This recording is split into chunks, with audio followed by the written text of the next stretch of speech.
It's what craft beer culture is. It's being able to sit down at a long bar and all of a sudden you have, 4 new friends and you're talking about all this stuff because at the end of the day, it's a shared experience.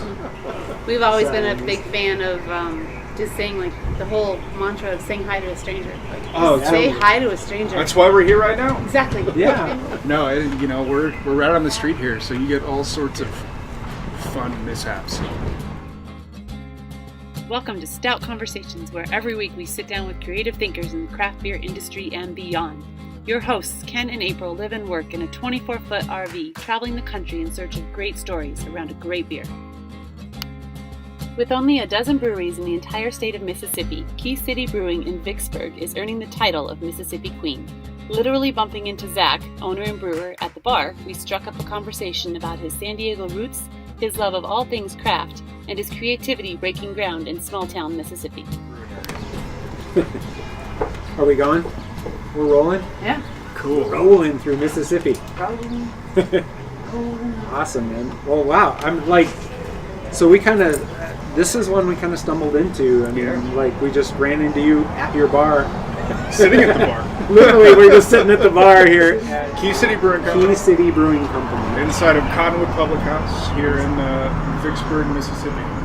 Historic downtown Vicksburg. We're downtown in Vicksburg right now. So all that traffic that you saw a second ago, that's Vicksburg. In a historic building as well. In a historic building, and you might not know it by the time you see this because it'll be a little bit out, but we're getting ready for Mardi Gras down here. Right? We sure are. Saturday we got a Mardi Gras parade going on. Releasing a new beer for it and ready to catch all of you. Releasing a new beer? What are you releasing for Mardi Gras? We're releasing a triple IPA.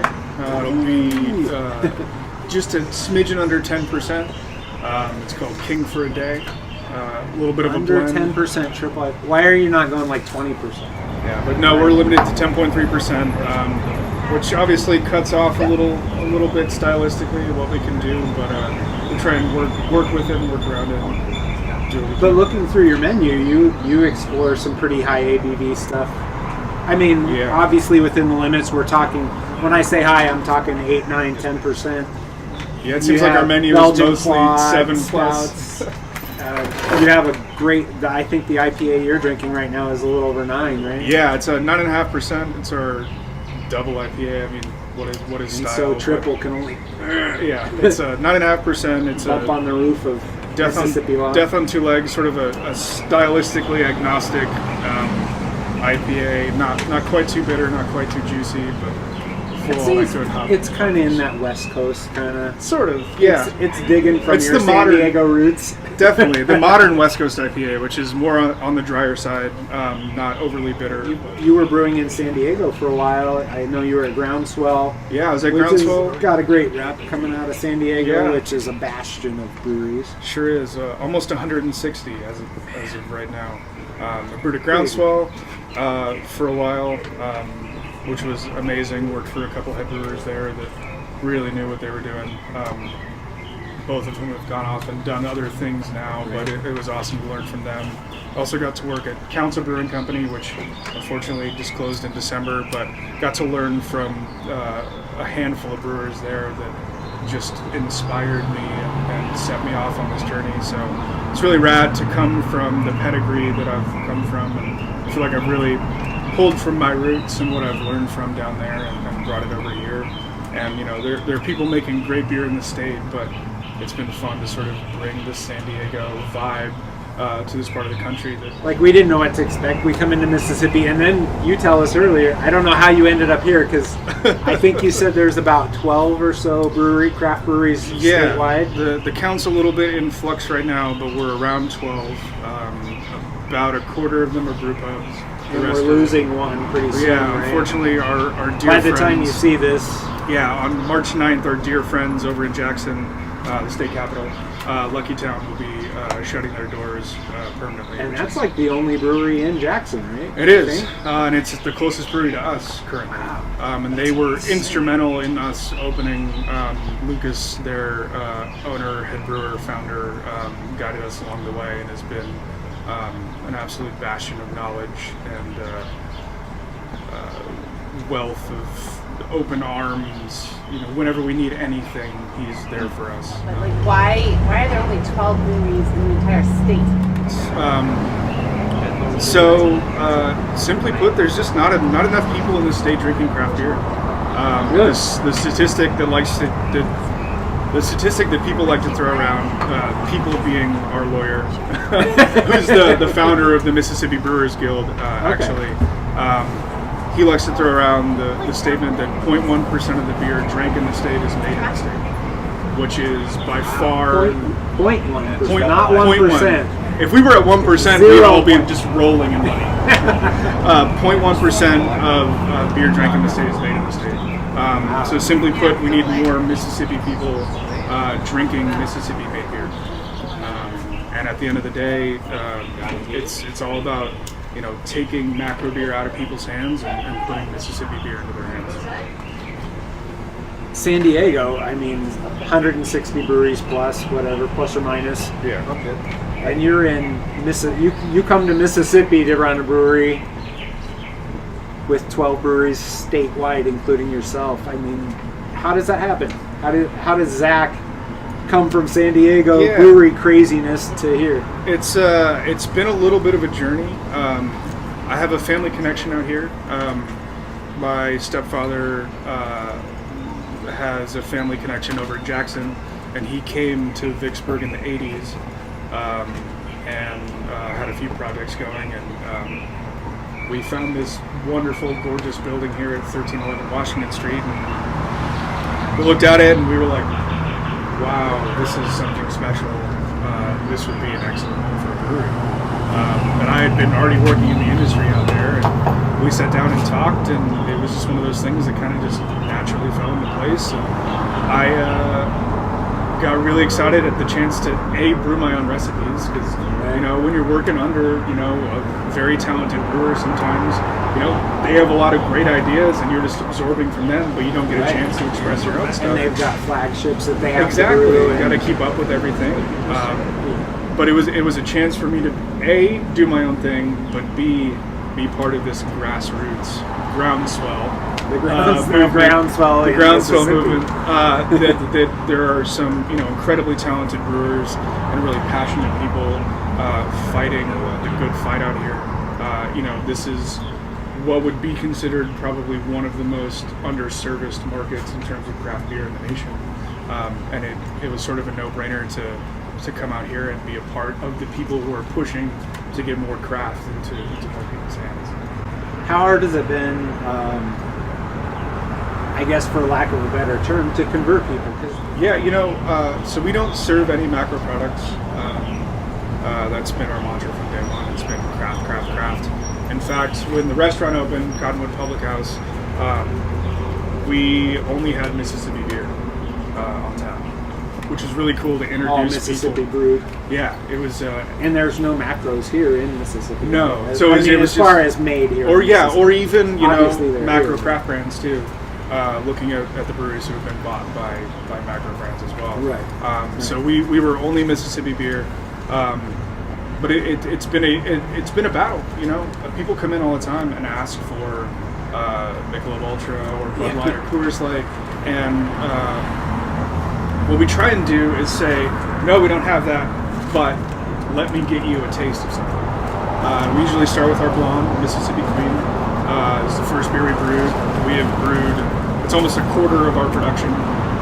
We go through an alarming amount of it. So we try and get, Mississippi Queen is named after the song Mississippi Queen, which obviously mentions Vicksburg by name pretty early in the song, way down around Vicksburg, Louisiana way. I forgot about that. So it's something that we were pretty passionate about to sort of inspire pride in the fact that is Vicksburg's beer. And when people come in and ask for macro beer, we give them a taste and try and convert them. How's the response been for that? Surprisingly well. We do get people that unfortunately walk out and don't even want to eat food here because we don't have macro beer. That brand loyalty is something that is powerful that I think most craft brewers wish they could tap into. Oh yeah. But if we can just get them Vicksburg beer can just get it in their hands, Yeah. and have them taste the food and have them be part of the ambiance.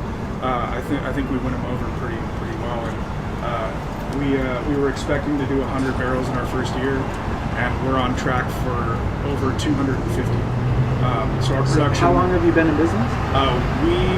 Key City put their first beer on tap the last weekend in March, so not even a year. Oh, so as we're filming this, we're right around almost hitting your 1 year anniversary. Yeah, we're planning for it right now. Happy birthday. Thank you. Almost. Cheers. Cheers. So we gotta get this going. Ask your question about the So the future, legislation and the future. Where are we going with Key City? I mean, obviously there's a few legislative hurdles and just cultural hurdles. Cultural beer hurdles that, some other, like you came from San Diego, that hurdle's been crossed many times way in the past. Totally. But now you're still crossing those hurdles with macro drinkers that, some of them are never going to be craft beer drinkers, but some of them don't know they want to be craft beer drinkers yet. Yeah, it's They enjoy it. it's tough in the state. Production breweries are limited to 10% of their total production can be sold through a tap room. And that's a brewery who just straight produces beer. That goes through and a if they do distributor. that, in they the grocery can't store. just be a tap room. They can have a tap room, but they can only sell 10% of their output. So if The you were rest making has to be sent out in either cans or bottles or kegs to other to a locations. bar or whatever. So if you were to make 100 barrels, you could only sell 10 barrels of it. So some of the smaller production breweries are really feeling the squeeze of not being able to sell enough, or not being limited so much by their cap on their tap room that they have to close down certain days of the week. Well, and even Right. even though you start a brewery because you want to experiment or play with the flavors and have some fun with brewing, you still are in a business that you still have to make money. Totally, And and that it's makes it a little more difficult.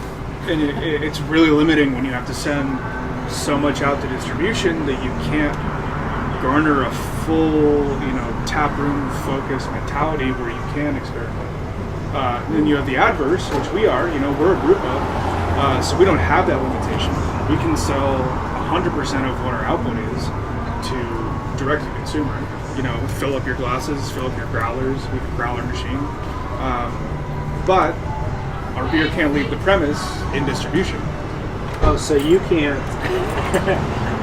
We got people who That's gonna make it. Here. So if you're a brew pub, Yeah. So which is not a production facility made for distribution, you can't really distribute. we can't distribute at all.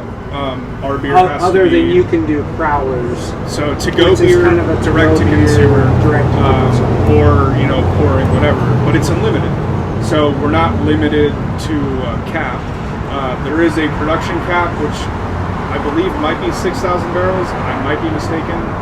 For a brew pub? Yeah, Yeah, because you're not bumping that yet. So We cannot physically make that much beer in this building. Not even if we tried. even if you went even if Zack is 24/7. No, I don't have enough cold sleep, storage for yeah. that much beer. So- But at the same time, we can't sell a keg to you. We can't sell a keg to, a business across the street that might want to serve a beer. So Zach, is this your only gig? Because we met a lot of brewery owners and brewers yeah. who have other jobs on top of that. Yeah, this is my only gig, Cool. and it is well above 40 hours a week. Yeah. Yeah. Any kind of entrepreneurship Yeah. is usually well above that. I can't even imagine, and I know a lot of people that do it, that work multiple jobs while running a craft brewery, but it's an alarming amount of labor that goes from brew day to pint class. On top of that, we're just getting cut that out. That you just made the not cut. Right, that's You're playing with the camera. I like it. Yeah. Recently, we've started experimenting with coffee roasting, which is going to be something that's going to be coming into our fold in the next couple months as we get a little more familiar and consistent with our product over there. That'll be fun with the beers too, though, because It'd be great. It'll be then great. you can custom roast a perfect blend for this Exactly. beer or that beer, because But yeah, this you know, gold stout that I have right here has some nice coffee flavor. it sure does, and it's It'd be nice if it's your own coffee. It's coffee from Oregon, Dancing Goats. But one day, hopefully, it'll be our own coffee, which is awesome. That's Very right. good. Wow, you can really smell that. Yeah, it's really good. To me, to have 12 breweries in an entire state, and Mississippi's not a small state. No, it's large. No. Yeah.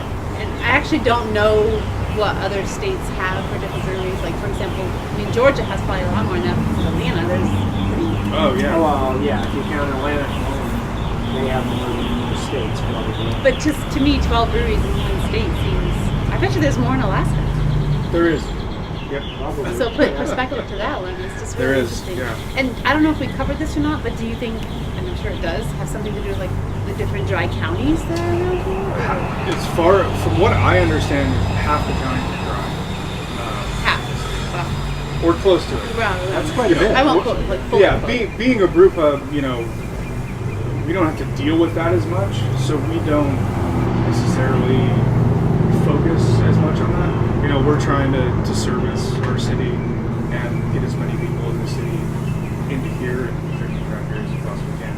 And a lot of on the interesting alcohol laws that date back to Prohibition and everything that was going on there. That, you know, we need to push things back in the direction of thinking about it in terms of small business and in terms of helping husbands, wives, and, you know, young families and people that want to get into something that they're passionate about, and how to lift them up instead of having to, you know, make them fight through all this red tape just to do what they want to do. people are just kind of hanging out and looking for community. Yeah. It's really focused around the community around beer, and maybe.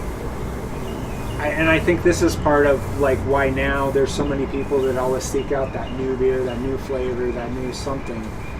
It's just wanting the taste and the ambiance, The artistry. and the art, the craftsmanship that goes Yeah. into it. Totally. There's really, it's a very Renaissance kind of thing. We've always So, been a big fan of just saying like the whole mantra of saying hi to a stranger. Like Oh, just say totally. hi to a stranger. That's why we're here right now. Exactly. Yeah, and we we found said hi that to the that's bar. actually kind of why we started this, because we found so many interesting conversations over the years just from saying hi to somebody sitting at the bar. And people sometimes get this, I don't know, I think a wrong impression of humanity sometimes about how people are just bad. And if you just say hi to more strangers, people are amazing. I mean, it's what craft beer culture is. Yeah. It's being able to sit down at a long bar and all of a sudden you have, you know, 4 new friends and you're talking about all this stuff, because at the end of the day, it's a shared experience. You know, you might be drinking the same beer, you might not. You may have drank the same beer somewhere else, and have you had this? No, but I've had this. Oh, I've had that too. This tastes a lot like. Oh, and there's so many You know, times we're like, this is hey, so to a cool. stranger, do you want to taste this? Yeah, Oh, exactly. yeah. I don't know you, but you want to taste this? Yeah. You want to share a glass with 8 people? And all of a sudden you're like, yeah, totally. That's exactly how we go out. And the to guy's have like, beers, oh, too. I have a bottle in my car. I'm gonna go grab that. Then the bartender comes over because they're like, you know, I want to taste that too. And you know, it's this One of the whole great thing. thing about beer or other alcohol is like it kills most of the germs anyway. Right? No, probably not A beer. good- well, you know, it kills, Those 18% ones? Yeah, exactly. or it makes them less harmful. I don't think your 6% wit beer is going to kill very many germs, but Oh, but this wit beer? This That's is a great horchata wit beer. wit beer. Horchata wit beer. I can't take compliments or anything. What? Who did that? Why? Why? Isn't that your beer? Yeah, but I'm bad at it. I'm just self-deprecating. It's a Why great can't you beer. take compliments? Did you create it? Honestly, Yeah, yeah. Did you make it? this I is did. the It's first. an amazing beer. This is the Thank you. first wit beer that Thank you. I've ever had in this vein. You know, it's that like kind of a sharp wheat beer, Yeah. and then you throw in some lactose and cinnamon. It's like, wow, It really does have So, that. that's the fun stuff about craft beer is that you come up with things like this that are like, wow. So I'm where going to be did that come from? self-deprecating again. Like, where'd you get I it? stole that idea. Are you sure you want to say this on camera? Yeah, oh, totally. There's a Because you didn't brewery. steal it from me. There's a brewery Just said called it's Barley from- Forge in Costa Mesa, which is Orange County-ish Okay, area. yeah. and they make a beer called Dom Perfecto, which is a horchata wit, and that's where that idea comes from. I'm totally like, hey, this is where this came from. No, but it's like what you were saying though when He you did not sneak into their tap room and steal the brew. I've actually never been to their tap room. Sorry, made dudes. up out of his head. He liked the idea. You encourage him too much. Yeah, I know. It's like you were saying earlier. I'm pretty sure we could break into some breweries and steal some great recipes. It's like you were saying earlier though, people who like the craft beer, they drink it and they're like, oh, what's in here? I want to try it. I want to eat it. So that's kind of where it's coming from. And when you said that, like you stole it, it's more of like you got an idea from it. And I was thinking of music. When you think of music, all of the tunes and all the different things you hear in music, you get those ideas and you create something new from that. So stealing it is creating something different. When I say steal, it's but I know you mean. inspiration. It's like It's inspiration more than stealing. And you know, there's a lot of there's 12 breweries in the state. You're looking at distribution. All we have is macro and a lot of the, you know, larger distributed craft brands like Stone and Ballast Point and Founders and Sierra Nevada, New Belgium, Sam Adams, whatever it is. So there's some beers from back in California that I miss, like Naughty Sauce with the Golden Stout and like Dom Perfecto with the horchata wit, where I kind of want to make it just so I can drink it because there's nothing else like it out here. But that's why people homebrew too. Exactly. So they can make the beers that you know, they want. I'm lucky because I have a really small system. You know, my turnover is super small, about 100 to 110 gallons in a batch, depending on what I'm brewing. So, you know, I have a chance to do something on a smaller scale, and if it hits, it hits. Solera's done really well, and Gold has done really well. But some stuff, you know, I experiment because I want to drink it. You're like, maybe not. I'm like, okay, I'm just feeling you out. And, but mostly people have been really down to like drink these sort of obscure beers that I never thought that people would really drink. So what size system do you brew? So we have a 3-barrel system that I push to... 3 barrels is... 3 barrels is... around 100 gallons. It's 93 correct? gallons. 93 gallons, so not quite 100 gallons. But I push my 3-barrel system up to between 3.5 barrels to 4 barrels, depending on the batch. Because we are going through so much beer, I need volume, and I need to, you know, I need kegs in my cold box. That is a great problem to have. It is a great problem to have. At the end of the day, I need kegs in that cold box to keep people happy. Well, and that's cool because that's a good. I think that's a good feel point for people out there who homebrew and stuff. That like, you know, a lot of homebrewers are like, maybe someday, and it's like, you can get there.